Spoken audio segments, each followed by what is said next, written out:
J'ai entraîné toute ma vie pour ce moment. Moussab, quel combat tu finalises au premier round? Comment est-ce que tu te sens? Je me sens super bien. Je suis complet, je suis comblé, je suis heureux, je suis aux anges. Je suis l'homme le plus heureux du monde actuellement, je suis sur mon nuage. Ton dernier combat, c'était pas passé comme tu l'aurais espéré. Est-ce que c'est un peu une revanche pour toi? Bien sûr, et surtout c'était l'occasion pour moi de marquer le coup cette fois-ci et vraiment montrer ce que je valais vraiment. Est-ce que tu peux me dire justement ce que cette première défaite t'a apporté? Beaucoup d'humilité, beaucoup de retour aux bases, revoir ce qui allait pas, revoir ce que j'avais peut-être délaissé, qui m'avait manqué sur ce combat.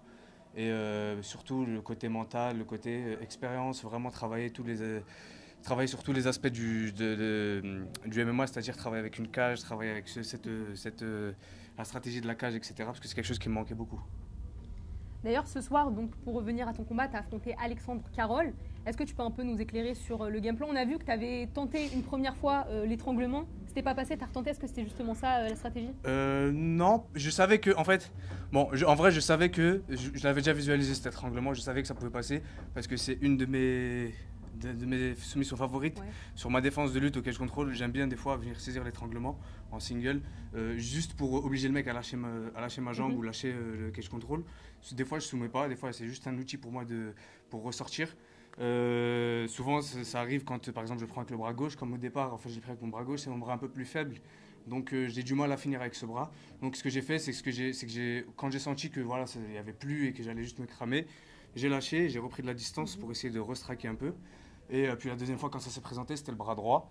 Il y a mon coach qui m'appelle, je le regarde, il me dit, il me montre. En fait c'est un mouvement normal, mais bon, le fait qu'il me le montre, ça m'a vraiment remis dedans et là j'ai complètement verrouillé. Et à partir de là, je me suis dit bon, temporise, tout doux, il est dedans, il va pas sortir, attends qu'il se fatigue un peu dès qu'il y a le bon moment, parce qu'il tenait mon bras. Je voulais pas me cramer, moi je parle beaucoup. Je voulais pas me fatiguer, du coup j'ai attendu qu'il se fatigue un peu et que j'ai l'ouverture pour forcer. Et c'est ce qui s'est passé. D'ailleurs, je parlais des supporters qui étaient plus que présents, on les entendait avec le drapeau du Maroc. C'est la famille,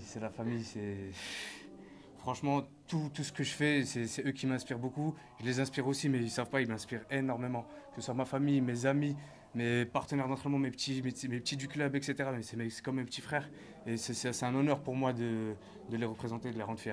D'ailleurs, tu as d'autres supporters, les enfants que tu gardes en tant qu'éducateur. Ouais, et en tant qu'éducateur. Je ne sais pas s'ils ont vu le combat, parce qu'ils n'ont pas pu être là. Ouais. Si vous avez vu le combat, bah écoutez... j'espère que je vous ai rendu fier, j'espère que vous êtes heureux de m'avoir comme éducateur. Et sinon, je vous le montrerai quand je reviendrai au foyer.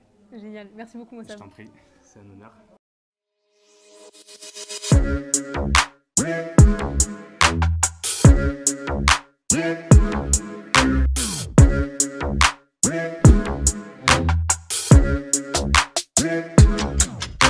On pourrait qu'on me payer